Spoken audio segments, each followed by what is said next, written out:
আল্লাহ আমার রব, এই রবি আমার সব। দামে দামে তন মনে তারি অনুভব। তোমার দুনিয়াতে আমি যেদিকে তাকাই, অথই নিয়ামতে ডুবে আছি সবাই। পাক পাখালির গানে শুনি তসবি কলো রব, তসবি কলো রব। আল্লাহ আমার রব, এই রবি আমার সব। আসসালামু আলাইকুম। প্রিয় দর্শক, আপনারা যারা দেশে আছেন প্রবাসে, সবাইকে অনেক অনেক প্রীতি ও শুভেচ্ছা। শুরু হলো আপনাদের প্রশ্ন নিয়ে আপনাদের এই প্রিয় অনুষ্ঠান আপনার জিজ্ঞাসা। আপনাদের সাথে আছে আমি জয়নুল আবেদিন আজাদ। আজকেও আপনাদের প্রশ্নের জিজ্ঞাসার জবাব দিচ্ছেন বিশিষ্ট আলেম ডক্টর মোহাম্মদ সাইফুল্লাহ। আসসালামু আলাইকুম ওরহমতুল্লাহি ওয়া বারাকাতুহু। প্রিয় দর্শক, চলুন তাহলে জিজ্ঞাসার জগতে। শুরুতে একটি ইমেল, এটি পাঠিয়েছেন মোহাম্মদ রিয়াজ উদ্দিন মুলাদি, বরিশাল থেকে। আপনি লিখেছেন, তাওহীদ অর্থ কী? তাওহীদ কত প্রকার ও কী কী? ধন্যবাদ আপনাকে, একটি একাডেমিক প্রশ্ন করেছেন। আসলে তৌহিদ শব্দটি আরবি ভাষা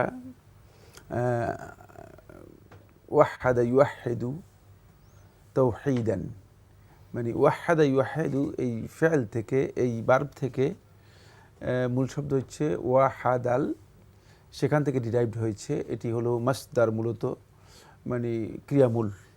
তো ক্রিয়ামূল মাসদার বলা হয় তাকে।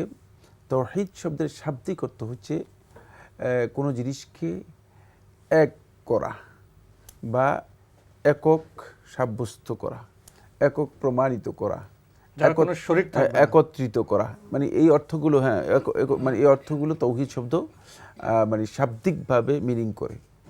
কিন্তু মানে তাওহীদ শব্দটা এখানে যেই মিনিংয়ে মূলত ব্যবহৃত হয়েছে সেটা হচ্ছে আল ইফরাদ, মানে আল্লাহ রাব্বুল আলামিনের এককত্বের স্বীকৃতি দেয়া। এটি হচ্ছে মূলত তাওহীদ শব্দের অর্থ।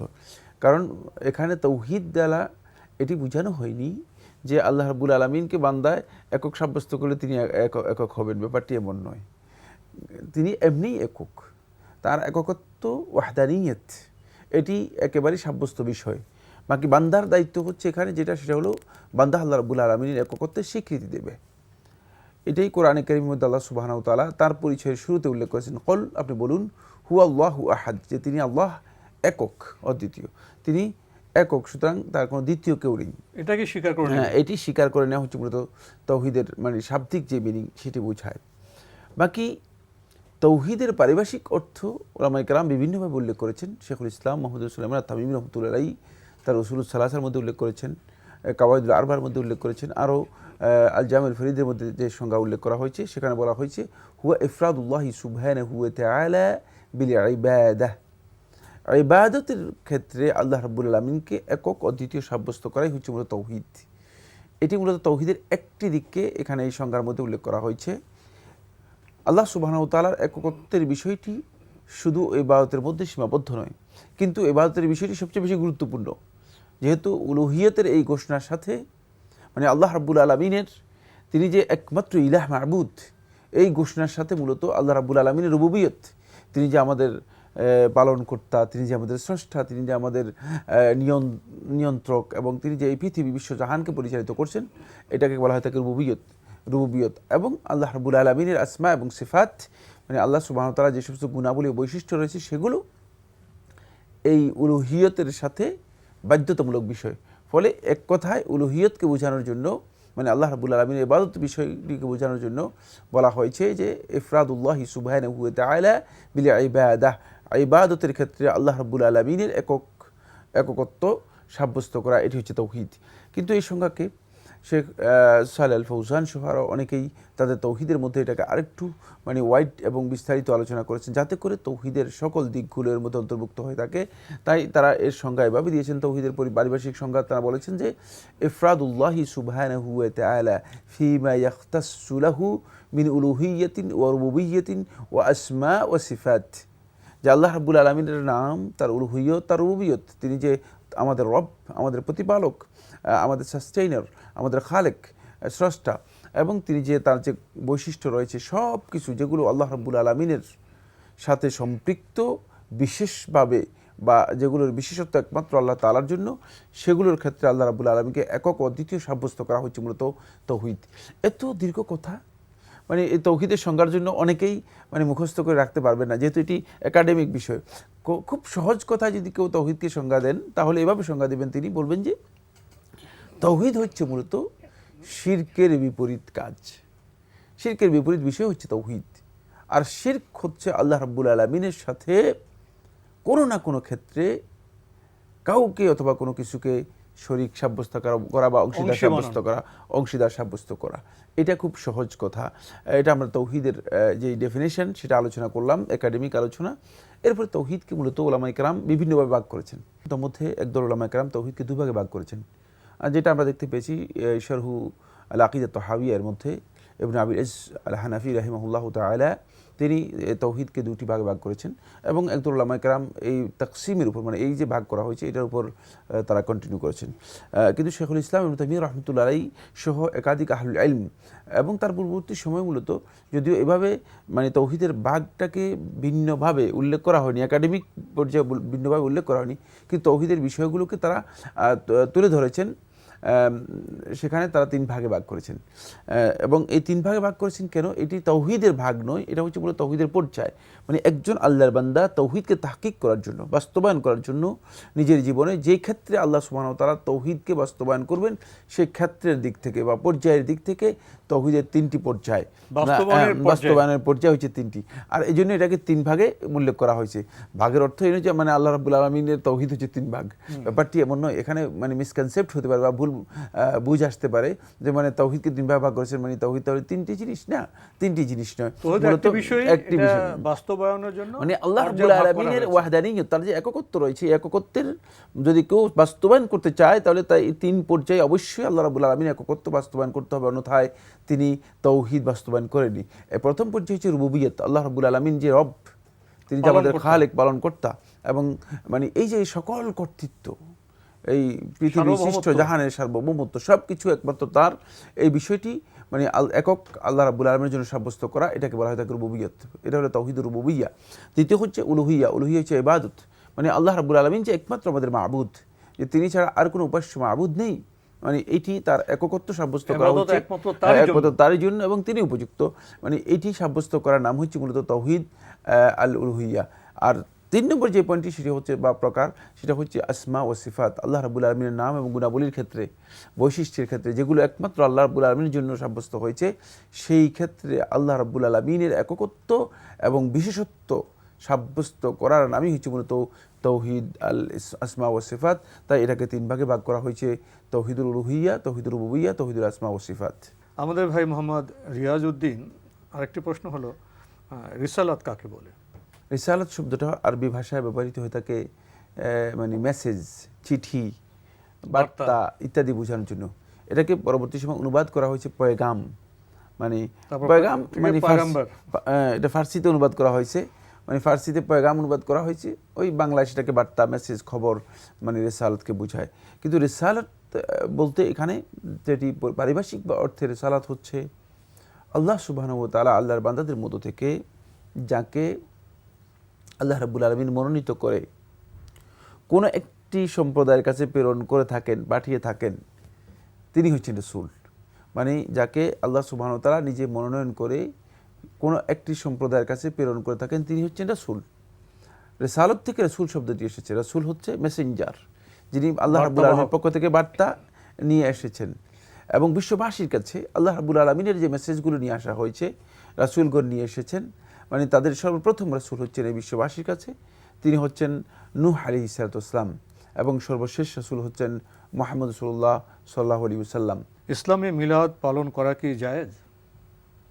মিলাদ যে কথা বলছেন অনুষ্ঠান, এটি ইসলামে কোনো ইবাদত হিসেবে সাব্যস্ত হয়নি, কারণ ইবাদতের জন্য ইসলামের মধ্যে শর্ত হচ্ছে ইবাদতের জন্য দলিল থাকতে হবে।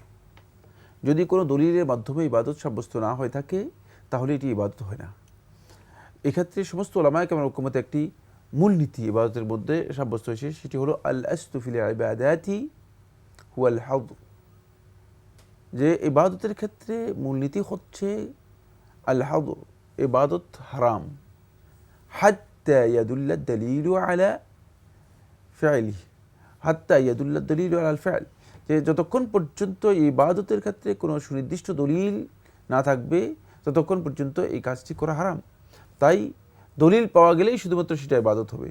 যেহেতু মানে এই যে মিলাদ যে ফরম্যাটে যে আঙ্গিকে যেভাবে মানে আমাদের সমাজে প্রচলিত হচ্ছে, এই মিলাদটুকু রাসূলুল্লাহ সাল্লাল্লাহু আলাইহি ওয়াসাল্লামের কোনো হাদিস অথবা পরবর্তী সময়ে সাহাবীদের কোনো আমল অথবা এর পরবর্তী সময়ে তাবিদের কোনো আমল মানে অথবা এর পরবর্তী সময়ে তবে তাবিনদের কোনো আমল দ্বারা সাব্যস্ত হয়নি। সুতরাং এটি ইসলামে মানে ইবাদত হিসেবে করার কোনো বৈধতা ইসলামের মধ্যে নেই। সহিহ মুসলিম আয়েশা রাদিয়াল্লাহু তাআলা বর্ণিত হাদিসের মধ্যে স্পষ্ট করে রাসূলুল্লাহ সাল্লাল্লাহু আলাইহি ওয়াসাল্লাম বলে দিয়েছেন, মান আহদাসা ফি আমরিনা হাদা মা লাইসা মিনহু ফাহুয়া রাদ, যে আমাদের দ্বীনের মধ্যে নতুন কোনো জিনিস উদ্ভাবন করলো, আবিষ্কার করলো, মা লাইসা মিনহু, যে যার উপর আমাদের অনুমোদন নেই অথবা যা আমাদের মানে দ্বীনের মধ্যে অনুমোদিত ছিল না, সেটাকে নতুন করে উদ্ভাবন করলো, আবিষ্কার করলো, ফাহুয়া রাদ্দুন, তার এই কাজটি প্রত্যাখ্যাত। এটাই হচ্ছে মূলত বেদাত, এই কাজটাই গ্রহণযোগ্য নয়। তাই বেদাতের এই সংজ্ঞা যদি আমি মিলাদের সাথে আপনি দেখেন যে রাসূল সাল্লাল্লাহু আলাইহি ওয়াসাল্লাম অনুমোদন দেয়নি, রাসূল সাল্লাল্লাহু আলাইহি ওয়াসাল্লামের কোনো দলিল নেই, এমন কাজটাকে ইবাদত হিসেবে যদি কেউ মনে করেই করে থাকেন তাহলে এটি বেদাত হবে এবং হারাম হবে। এবং বেদাত এবং হারামের স্ট্যাটাস কি সেটাও কিন্তু হাদিসের মধ্যে রাসূলুল্লাহ সাল্লাল্লাহু আলাইহি ওয়াসাল্লাম বলে গেছেন। রাসূলুল্লাহ সাল্লাল্লাহু আলাইহি ওয়াসাল্লাম হুযায়ফা ইবনে ইয়ামান রাদিয়াল্লাহু আনহু বর্ণিত ইবনে মাজার সহিহ হাদিসের মধ্যে স্পষ্ট করে বলেছেন, ইন্না শাররাল উমুরি মুহদাসাতুহা, সবচেয়ে নিকৃষ্টতম বিষয়গুলো হচ্ছে বা দ্বীনের ব্যাপারে সেটি হচ্ছে ইসলামের মধ্যে যে সমস্ত জিনিসগুলোকে নূতনভাবে আবিষ্কার করা হয়েছে, নূতন আবিষ্কৃত বিষয়গুলো যেগুলো নূতনভাবে দ্বীন হিসেবে চালিয়ে দেওয়া হয়েছে। আর এটি এত ভয়ানক হওয়ার কারণ কি? কারণ হচ্ছে যদি এই নূতন আবিষ্কার করা বিষয়গুলোকে আমরা দ্বীন হিসেবে পালন করা শুরু করি তাহলে এক পর্যায়ে নতুন আবিষ্কৃত বিষয়গুলো ইসলামের যে মৌলিক বিষয়গুলো রয়েছে সেগুলোকে মুছে দিবে, সেগুলো অস্তিত্ব হারিয়ে যাবে। সামনে একটি বিষয় পেশ করতে চাই, কিন্তু আমরা তো দরুদ পড়ব। হ্যাঁ, দরুদ তো অবশ্যই পড়বো। দরুদের সাথে মিলাদের সামান্যতম কোনো সম্পর্ক নেই, কারণ মিলাদের ফরম্যাটের সাথে দরুদের সামান্যতম কোনো সম্পর্ক নেই। দরুদ তো ইবাদত, দরুদ হচ্ছে ইবাদত, এবং দরুদ নস মানে হাদিসের মাধ্যমে কোরআনের মাধ্যমে সাব্যস্ত হয়েছে, যেহেতু দরুদ পড়তে আল্লাহ সুবহানাহু ওয়া তাআলা নির্দেশ দিয়েছেন। দর্শক, আমরা খুবই গুরুত্বপূর্ণ বিষয় সম্পর্কে অবগত হলাম। এবার আমাদের হাতে যে ইমেলটি এটি পাঠিয়েছেন মোসাম্মদ জুলেখা বেগম যাত্রাবাড়ি থেকে, লিখেছেন, বাংলায় কোরআন শরীফ তেলাওয়াত করতে পারবো কি? বাংলায় কোরআন শরীফ তিলাওয়াত এই কথাটা কি বোঝায়, মানে কি বোঝায়? বাংলা উচ্চারণে, বাংলা ভাষায় বাংলা উচ্চারণে আরবি টেক্সটটা পড়া আর কি। না, বাংলা উচ্চারণেই কোরআন শরীফ তিলাওয়াত করা হারাম, এবং কোরআন শরীফ বাংলা উচ্চারণে লেখাও হারাম, দুটোই হারাম। কারণ সঠিক উচ্চারণ বাংলা ভাষায় আনা যায় না। না, এটি এক ভাষাতে, বাংলা ভাষায় নয়, এটা কোনো ভাষায়, এক ভাষাকে আরেক ভাষার অ্যালফাবেট বর্ণমালা দিয়ে ওটা আনা সম্ভব। এবং বর্ণমালাগুলো যেমন আরবি ভাষায় মানে 6টি অক্ষর রয়েছে, বর্ণ রয়েছে, যেগুলো মানে হরফে হালকি বলা হয় থাকে, এগুলো উচ্চারিত হয়ে থাকে কণ্ঠনালী থেকে, এবং এই 6টি মানে বাংলা ভাষায় একটিও নেই, বাংলা ভাষায় একটিও নেই। বাংলা ভাষায় অনেক বর্ণমালা আরবি ভাষায় নেই। না, বাংলা ভাষায় অনেকগুলো আছে যেগুলো আরবি ভাষা মোটেও নেই। তাই এই জন্য মানে এই 6টি আপনি উচ্চারণ করতে হলে আপনাকে অবশ্যই উচ্চারণ শিখতে হবে, এবং সেটাকে আপনাকে আরবিতেই শিখতে হবে। তাহলে আমাদের আরবি ভাষা শিখতে হবে এবং আরবি উচ্চারণে আমাদের কোরআনকে কোরআনের ভাষায় তেলাওয়াত করতে হবে এবং কোরআনকে কোরআনের ভাষায় শিখতে হবে। সুতরাং কেউ যদি মনে করেন যে আমি আরবি বাদ দিয়ে বাংলায় শিখবো, এই শিক্ষা সম্ভব নয়, বাংলা উচ্চারণ শিখবো, এটি সম্ভব নয়। তবে অবশ্য পবিত্র কোরআনের বাংলা তরজমা তো আমরা বাংলায় পড়তে পারবো, তরজমা তো বাংলায়, তরজমা করে আরবি হবে না। তো বোন, আপনি চেষ্টা করুন আরবি উচ্চারণে কোরআন পড়ার, আর সেটা শেখেন, পাশাপাশি অর্থ বুঝতে গেলে তো আপনি বাংলা অনুবাদ পড়তেই পারবেন। আপনি আরও লিখেছেন, আমার স্বামী হাতে সবসময় তামার বালা ও আংটি পরে থাকে, তার বিশ্বাস এগুলো বিপদ আপদ থেকে তাকে ও তার পরিবারকে রক্ষা করবে। এগুলো গুনাহের কাজ বলে আমি বহু বোঝাতে চাইলেও সে বোঝে না, সে আরও উল্টো বলে আমি বুঝি না, এ নিয়ে আমাকে মারধরও করে থাকেন। এই অবস্থা তার সাথে আমার কি করা উচিত? দয়া করে আমার স্বামীর আংটি ও বালা সম্পর্কে লাভ বা ক্ষতির বিস্তারিত তথ্য জানতে চাই। কোরআন ও হাদিসে এ সম্পর্কে কি বলা আছে? হ্যাঁ, ধন্যবাদ। আপনি একটি মানে গুরুত্বপূর্ণ মানে জীবন ঘনিষ্ঠ প্রশ্ন করেছেন, এবং এই প্রশ্নটি আসলে যদিও মানে আপনার কাছে মনে হচ্ছে খুবই সহজ বা খুবই মানে হালকা প্রশ্ন, কিন্তু হালকা নয়, কঠিন প্রশ্ন করেছেন। তাই আপনাকে এটা উপলব্ধি করতে হবে এবং আপনার মাধ্যমে আমরা আশা করব যে এই প্রশ্নটির মাধ্যমে আমরা যারা এই বিষয়ে মানে আক্রান্ত হয়ে আছেন তারাও হয়তো সত্যিকার দিশা লাভ করতে পারবেন।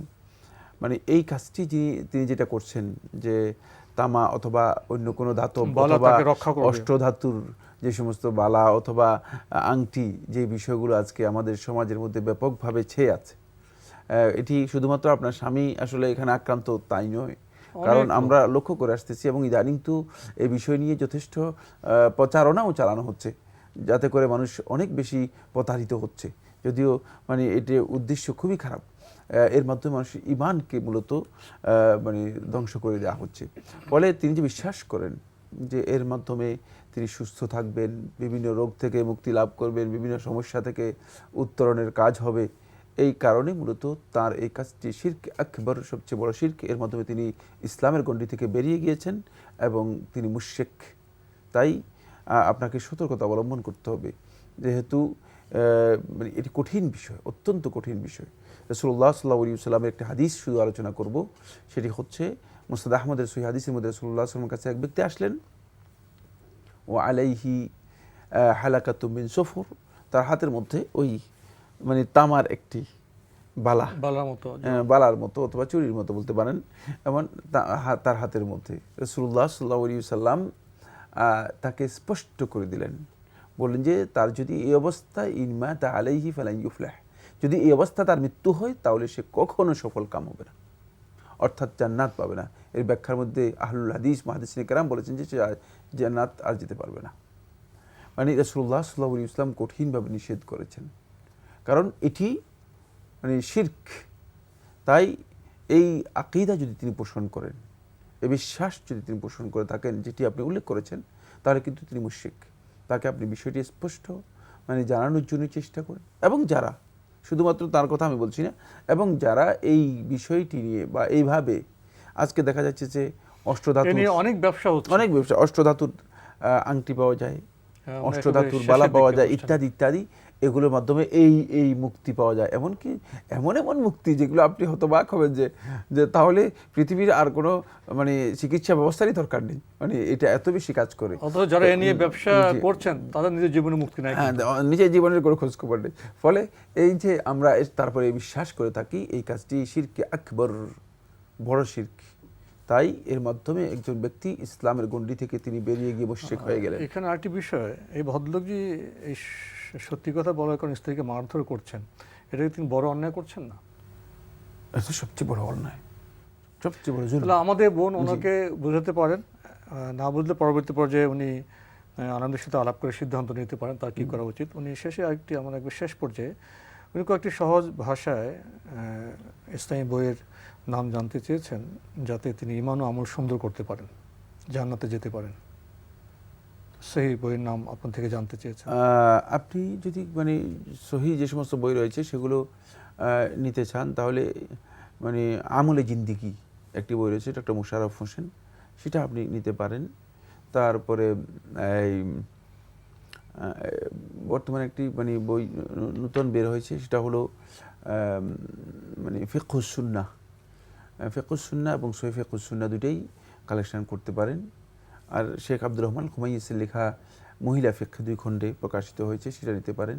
মহিলা ফিকহ, তারপর আদর্শ মহিলা, এমন এটাও শেখ তালেব আল হাশিমির লেখা, অত্যন্ত গুরুত্বপূর্ণ, বঙ্গানুবাদ হয়েছে, সুন্দর বই, কালেকশন করতে পারেন। উনি সাথে তো পবিত্র কোরআন অনুবাদ পড়ার চেষ্টা করবেন, সেই হাদিস গ্রন্থ পড়ার চেষ্টা করবেন। জি, তো আজকে আমাদের এখানে শেষ করতে হচ্ছে। আপনাকে অনেক ধন্যবাদ। আপনাকে অশেষ ধন্যবাদ। প্রিয় দর্শক, আমাদের এই বোন তার জীবনের কিছু কথা বলেছেন, সেখানে বার্তা আছে। আমরা অনেক সময় যারা পুরুষ প্রবর আছি তারা সঠিক বিষয় জানতে চাই না, মনে করি নারীরা কি জানে। এই অবজ্ঞা কিন্তু খুবই অন্যায়। জ্ঞানের কথা যিনি বলবেন, ছোট বলুক, বড় বলুক, নর বলুক, নারী বলুক, সত্যের কাছে আমাদের সমর্পণ করতে হবে। চিঠি লিখুন, প্রশ্ন পাঠান আমাদের ঠিকানায়। পরিচালক আপনার জিজ্ঞাসা, এনটিভি, বিএসসি ভবন, 7ম তলা, 102 কাজী নজরুল ইসলাম এভিনিউ, কারওয়ান বাজার, ঢাকা 1215। আপনারা ইমেলও করতে পারেন। আমাদের ইমেল অ্যাড্রেস আপনার জিজ্ঞাসা @ntvbd.com। প্রিয় দর্শক, আপনারা আমাদের এই অনুষ্ঠান এনটিভি অনলাইনেও দেখতে পারবেন। ভিজিট করুন www.ntvbd.com। দর্শক, আপনারা সবাই নিরাপদে থাকুন শান্তিতে। আসসালামু আলাইকুম। আমার রব, এই রবি আমার সব, দামে দামে তন মনে তারি অনুভব। তোমার দুনিয়াতে আমি যেদিকে তাকাই, অথই নিয়ামতে ডুবে আছি সবাই। পাক পাখালির গানে শুনি তসবিহ কলরা।